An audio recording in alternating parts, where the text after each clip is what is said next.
Hello and welcome to your astrological vibrations for Saturday, April 4th, 2020 by Gaia Blooming.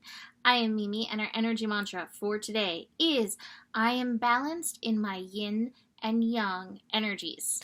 And we have a few major things that we're looking at today. First, I just want to note the numbers in this astro. So April is the 4th month. We are the 4th. And then we have 2020, another 4.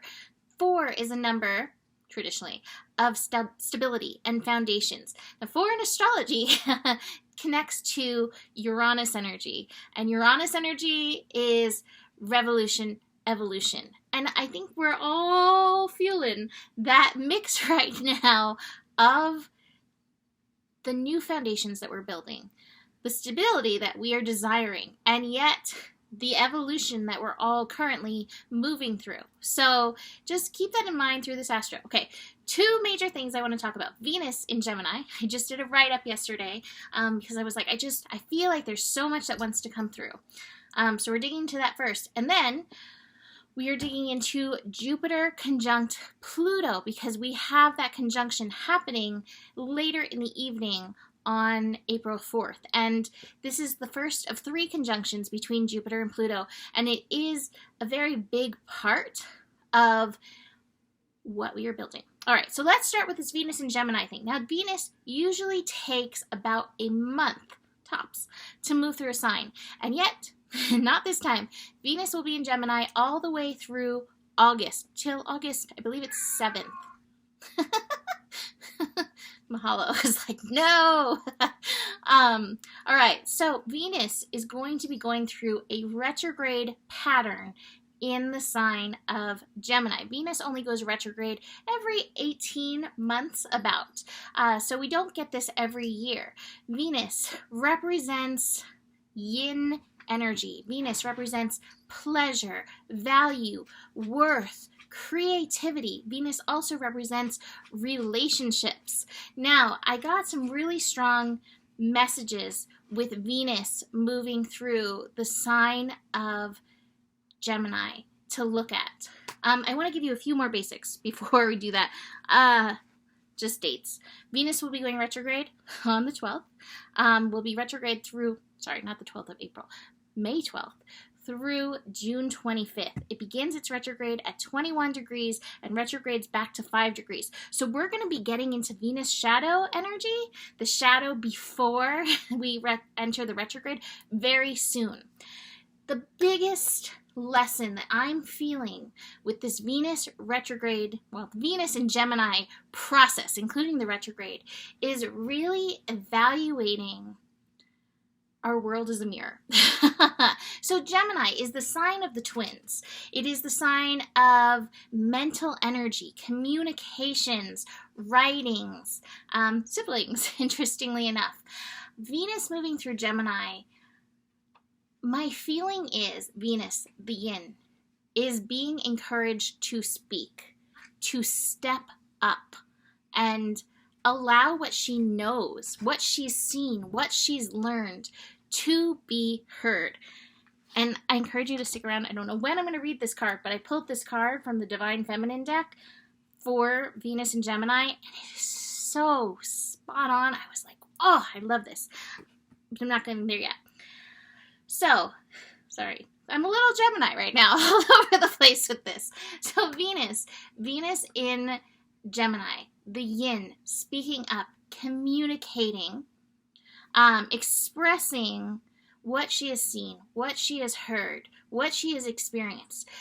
The yin has been suppressed for so long, and even though the yin has been rising very productively, very positively for a while, there's still so many of us who are afraid to speak, who are shut down when we express. And there's so many who are very uncomfortable with the expression of the yin. Now, when I say this doesn't mean me as somebody who, as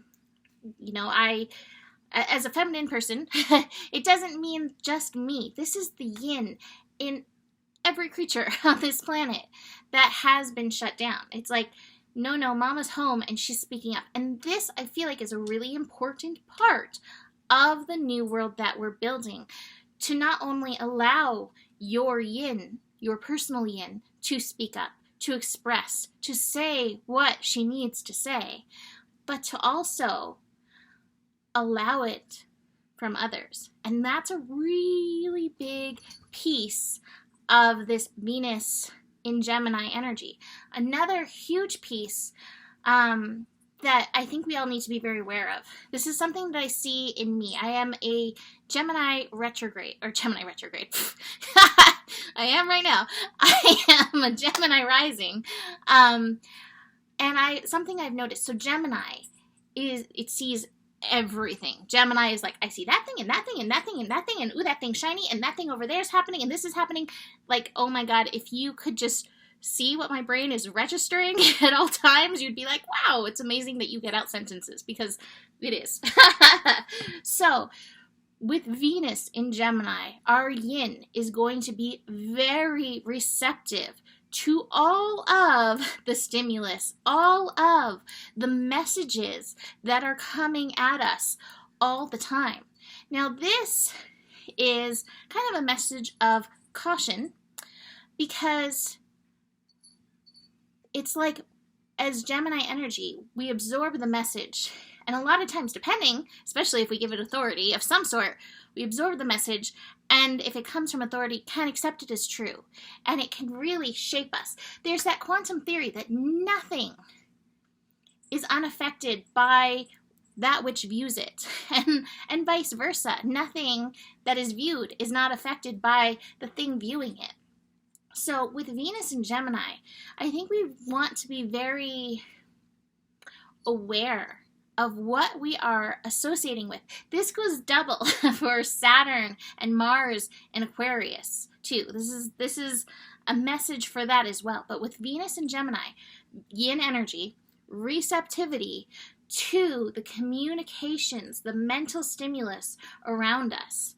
And so even though I'm telling us, hey, we need to allow the yin to speak, at the same time, I do think this is a call to be very aware of that which is mirroring you in the world. Now, when I say mirroring, reflecting back your energy to you in one way or another. When something reflects, it can reflect distorted, especially if there's a lot of film or crud or whatever on that mirror.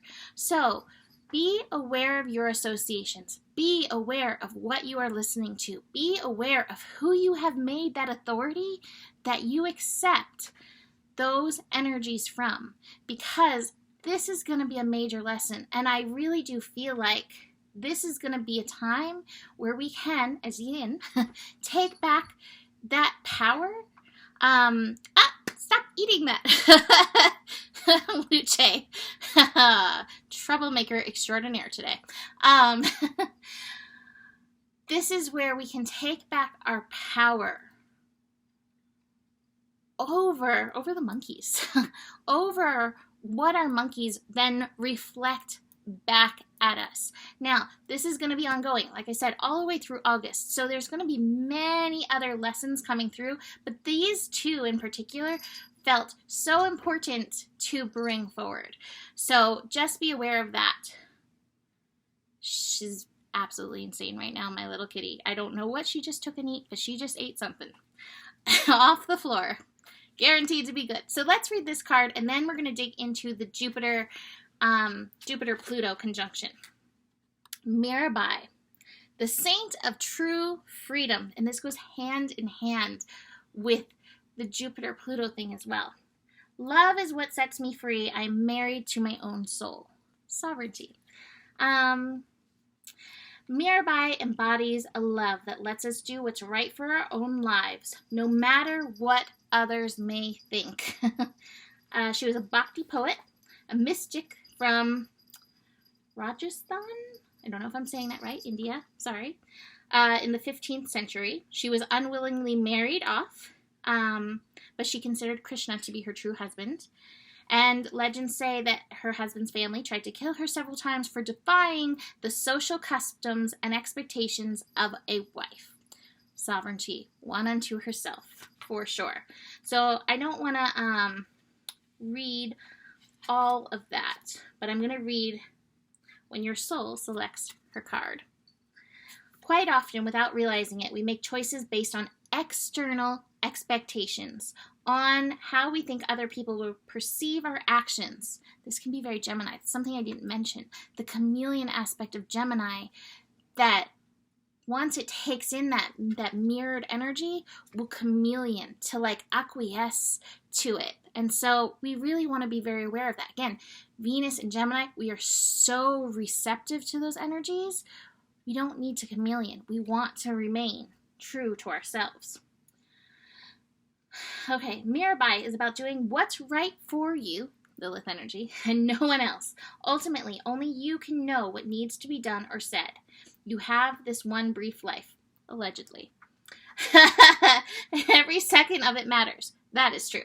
Mirabai is about standing up for what you know is right, even if others will judge you for it. The fear of being persecuted, the fear of not fitting in, that can work with both the Gemini and the Aquarius energy right now, because both have that need for relationship, companionship, connection, community, and will often dull their light to fit in. The fear of being persecuted can convince us to not be true to who we really are. There's a love, though, that's far larger than human constructs and cultural values. Love isn't ethical. Love isn't bound by any idea of what's socially acceptable. Love is what sets us free from the expectations that bind us. Love, in whatever way it finds us, asks us to stay local to our own soul. Any outside force or person who asks us to betray our most intimate relationship with the divine isn't acting out of love. For Mirabai, her true husband wasn't the one she was married to. That love that made her brave, the love that inspired her every poem and action, was divine love for Krishna. So the laws that bound her to the strict expectations of being a wife didn't actually apply to her.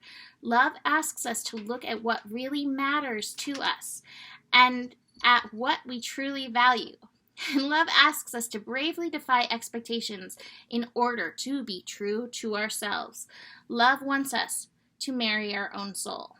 Love wants us to embrace our own personal sovereignty, speak up, be real, and be willing to be wrong, be willing to even be human.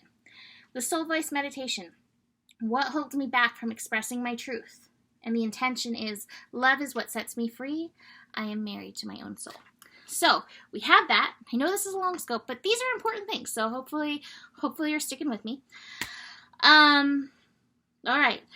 Jupiter, Pluto, the first of 3. The next one will happen in June, and the one after that, let's see, will be in November. So we've got this lesson stretching out for us. Both Pluto and Jupiter are preparing for their upcoming retrogrades. Pluto, in fact, is going retrograde near the end of April. So, brief overview. Pluto, transformation, death and rebirth, destruction, creation, Phoenix energy, ultimately empowerment. Jupiter is luck. Jupiter is good things, but Jupiter is a teacher. Have you been learning the lessons? So, what are the lessons of Capricorn? 1, owning your true authority, taking back your authority. Purpose. What is your purpose? We all came here with a mission. This is a major lesson of Capricorn energy. Buildings, structure, all lessons of Capricorn energy. I'm seeing if I'm missing anything that I deem important at this time. I think that feels good. So it's very interesting because, again, clearly we're in this major point of revolution, evolution. Timer is going off. Cat's chewing stuff. Okay. Craziness. We're in Gemini. This is very Gemini. Okay. We're very much in a period of transformation at this time. And yet, even as there is destruction, even as structures, and maybe even things that we've respected and liked are falling down, we have the opportunity to build the new. And this is what this Jupiter-Pluto energy feels like. But the lesson of empowerment in your own personal authority, your sovereignty, this card goes very strongly with this. That is very important. There are no coincidences in this astro. The fact that Venus is in Gemini, preparing for this long season, this retrograde, asking the yin to have a voice, feels very important in this rebuilding. For so long, we have had a world that has relied on the yang, we're going to use the word relied, on the yang to carry it forth. The yin, this undercurrent underneath, that was supporting, but wasn't respected to the degree it needed to be respected. With this rebuilding, with Pallas is actually hanging out right there. Pallas reminding us to utilize the wisdom of the yin, to not keep falling for that patriarchal energy. With Pallas right there with this, it's like a new hope. It's a new hope for what we're building. But it's so funny. So I pulled cards. I pulled this set of cards, and then I could not find them. And somehow Luce had knocked over this set of cards. And I feel like these are our choices right now. For which timeline are we going to choose? What energy are we going to engage with this? Are we going to get stuck in our heads? Are we going to get stuck being receptive to the news outlets, the restrictions, the shoulds, the capitalism energy? Sorry, capitalism, but the place where we have been out of balance with our yin and yang. And if we do that, we do it from this place of it's not moving fast enough. Things should be better. I want it back to normal. Or can we realize, oh yeah, it's moving along. We may feel it's trotting very slowly, and yet it's moving along. Our job to tune in, listen to our intuition, listen to that inner authority to help us rebuild at this time. And yeah, it's going to be challenging because I think we're going to feel pulled in two directions. And I think there's going to be those who want it back right now who are going to be pushing for this. Are we going to be willing to stand up for what's right? Are we going to be willing to say no to compromise, no to compromising our yin, no to compromising our personal empowerment, no to compromising the sovereignty of our soul? The empowerment lesson of Pluto and Capricorn is so huge because it really is taking it back on that soul purpose level where for so long it has been aligned with society, corporation, etc. And I don't want to say that those things are all bad because clearly we're all here and there are ways that these things have served us. And I don't believe in anything all bad, that kind of thing. Acknowledging where it's served and yet acknowledging where it hasn't served, acknowledging where it's let us down on that human level. That's what Jupiter's there for. It's like, hey, we can have good things again. We can have good things coming from this place of personal authority. But we have to find this yin and yang balance. We have to acknowledge where we've messed up. Now I want to say, if you've stuck with me this long, thank you. I know this is really, really, really long for me. There is a global meditation happening on 4/4. I encourage you to look it up and participate. And again, just like I said with Mars conjunct Saturn, what is your vision of the future? What is your vision of change for this world? Because Pluto, transformation, it is happening. Jupiter helping bring the good, bring the new in this. It is happening. We need to give it the time, though.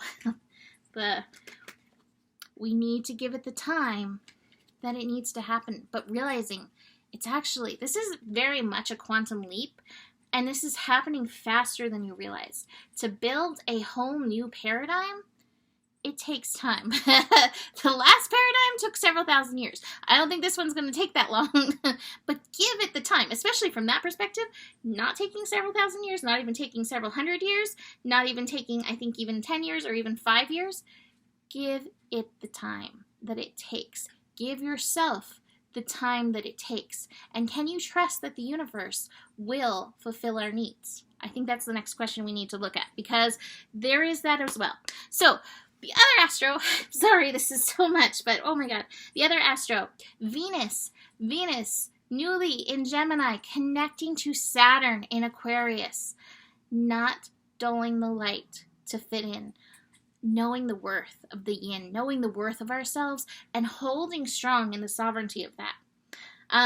Moon into Virgo, feeling your body, honoring your body's needs, whether it's sleep or a donut or a carrot or connection or cuddles, which I know for some is a little low right now with the distancing, but knowing what you need and listening to your body and being willing, if you need those cuddles, to give it to yourself at this time. That's tuning into the yin. That's tuning into your sovereignty, knowing that you can meet your body's physical needs, that you can do that, taking back that authority. Major. Moon in Virgo, squaring that Venus. Are we going to go with the tried and true, or are we going to accept the new? Venus in Gemini, encouraging us to open our minds to the new ways that are going to be coming about. Finally, Moon connecting to Uranus. Oh, poor Moon in Virgo, poor nervous systems. It's a lot. Take the downtime, meditate, tune in. Okay, so this is it. It's just 22 minutes worth. You can book a reading with me if you want to dig in deeper. Email me, mimiclark@gmail.com. Besides that, the better it gets, the better it gets. There's more than enough love in the world for you, and you do have the power. Namaste.